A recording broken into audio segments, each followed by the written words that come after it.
नमस्कार दोस्तों, आज की कहानी है स्वर कोकिला लता मंगेशकर जी की। 28 सितंबर 1929 को इंदौर की मिट्टी में जन्मी एक परी। नाम रखा गया था हेमा, लेकिन फिर बदला गया और फिर बनी लता। पिता थे पंडित दीनानाथ मंगेशकर, माँ का नाम था शेवांती।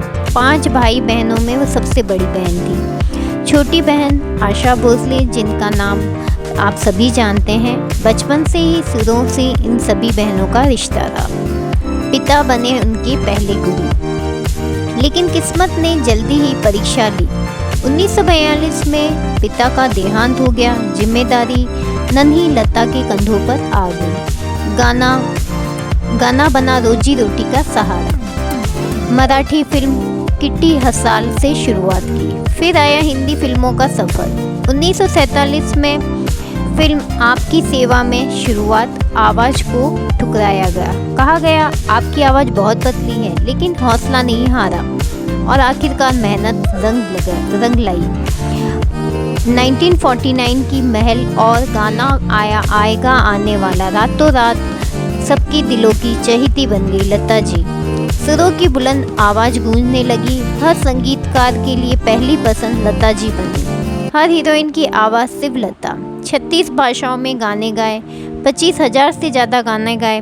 हर गाने में भावनाओं की गहराई रही और जब भी गाया ऐ मेरे वतन के लोगों, पूरा देश रो पड़ा। नेहरू जी की आंखों से आंसू छलक पड़े। देश ने पहचाना है, यही एक सच्ची भारत की कोकिला है। सम्मान की बरसात हुई, पद्म भूषण मिले, कई भारत रत्न मिले। यह भारत का सबसे बड़ा नागरिक सम्मान है। गिनीज बुक में तक उनका नाम दर्ज हुआ। सबसे ज़्यादा गाने रिकॉर्ड करने वाली गायिका बनी। साधारण सी जिंदगी, असाधारण उपलब्धियाँ।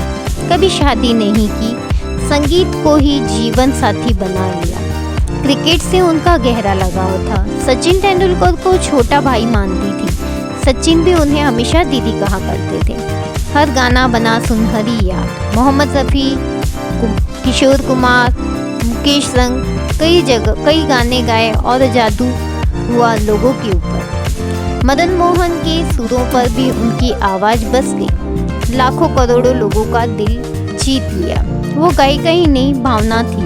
उनका गाना मानो दिल की धड़कन हो। आवाज़ उनकी जादूगरी थी, सुनने वाला खो जाता था। नई पीढ़ी के लिए प्रेरणा बनी। भक्ति के गीत गाए, कई गाने गाए। लता दीदी का नाम से वे अमर रही। 6 फरवरी 2022 में दुनिया को कोकिला ने अलविदा कह दिया, लेकिन उनकी आवाज़ आज भी गूंजती है। हर रेडियो, हर गली, हर दिल में उनकी आवाज़ आज भी सुनाई देती है। लता दीदी अमर रही, आपके दिलों में हमेशा वे जिंदा रहेंगी। उन्होंने हर गाने गाए, हर पर वो साधारण सी जिंदगी जी। एक इंटरव्यू में उन्होंने कहा था कि उनसे पूछा गया कि क्या आप वापस लता जी का जन्म लेना चाहेंगी। उन्होंने सीधा मना किया। उन्होंने कहा नहीं, मैं लता जी का जन्म नहीं लेना चाहूँगी। मैं एक साधारण सी लड़की की ज़िंदगी अगर भगवान देना चाहें तो मैं वो लेना चाहूँगी। साधारण सी ज़िंदगी जीना चाहती हूँ।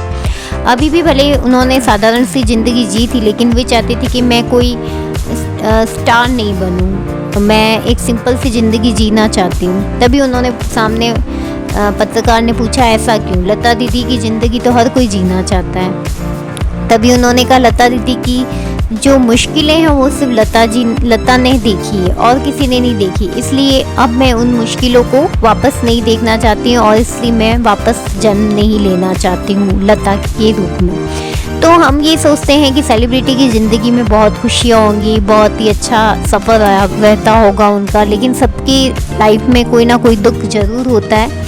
तो हमें ऐसा देखकर नहीं सोचना चाहिए कि भाई इसकी लाइफ में कितनी खुशियाँ होगी। तो हर लोगों की लाइफ में कोई ना कोई मुश्किलें ज़रूर होती है, लेकिन मुश्किलों का सामना करने के बाद भी लता जी ने बहुत आगे बढ़ी। उन्होंने अपने भाई बहनों को भी पढ़ाया लिखाया और उन्हें आगे बढ़ाया। और लता जी का भले उनका नाम हेमा था, लेकिन उनका आगे चलकर नाम लता रख दिया गया। लता जी जो थी छोटी उम्र से ही संगीत सीख रही थी और उनके पिताजी उनके पहले शिक्षक रहे। उनके ऊपर सारी जिम्मेदारी आने के बाद भी वे घबराई नहीं और वो मुश्किलों का सामना करते हुए उन्होंने अपने ऊपर कार्य करती रही। उन्हें कई लोगों ने कहा आपकी आवाज़ अच्छी नहीं है, आपकी आवाज़ बहुत पतली है, लेकिन फिर भी वो घबराई नहीं। उन्होंने अपने मेहनत और लगन से वो आगे बढ़ती चली गई और आगे भगवान को भी यही मंजूर था। और आज वो जितने उन्होंने गाने गाए हैं, आज किसी ने भी उनके जितने गाने नहीं गाए और उनकी आवाज़ आज भी सुनते हैं तो मंत्रमुग्ध होकर उनकी आवाज़ में हम खो जाते हैं। कई बार उनको पतली आवाज़ की वजह से रिजेक्ट भी किया गया था, लेकिन फिर भी वे हार नहीं मानी और अंततः उनकी मेहनत रंग लाई और उन्होंने गाना गाया आएगा आने वाला। वहाँ से वो फेमस हुई, जो वापस उनको पीछे मुड़कर देखने की ज़रूरत नहीं पड़ी। उन्हें बहुत से गाने ऑफ़र होते रहे और वही गाती ही चली गई। लता जी हमेशा सिंपल रही और वो हमेशा जब भी गाना गाती थी तो वह 1 घंटे के लिए मौन हो जाया करती थी। उनको ऐसा लगता था कि अगर आप थोड़ी देर के लिए शांत रहकर कोई गाना गाते हैं तो आप गाना बहुत अच्छा और दिल से गाते हैं।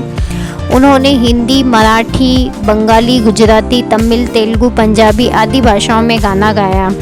उनके कैरियर में 25,000 से भी ज़्यादा गाने रिकॉर्ड हुए और उन्होंने हर बड़े संगीतकार के साथ कार्य किया। मदन मोहन उनके प्रिय संगीतकार में से एक थे। उनका मोहम्मद रफ़ी, किशोर कुमार, मुकेश और कई दिग्गज सुपरस्टार के साथ उन्होंने गाना गाया। उन्होंने कई ऐतिहासिक देशभक्ति गीत भी गाए।